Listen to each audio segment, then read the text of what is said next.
আসসালামু আলাইকুম।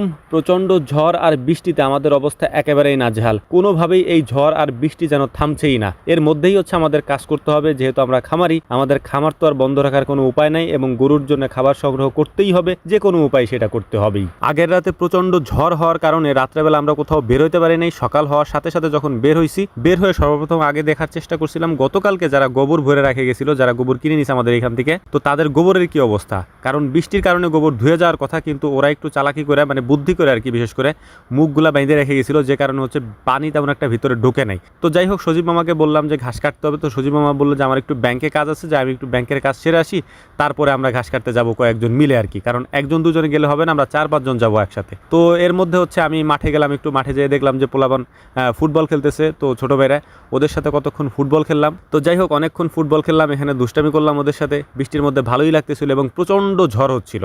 এইটা আসলে ভিডিওতে আপনাদের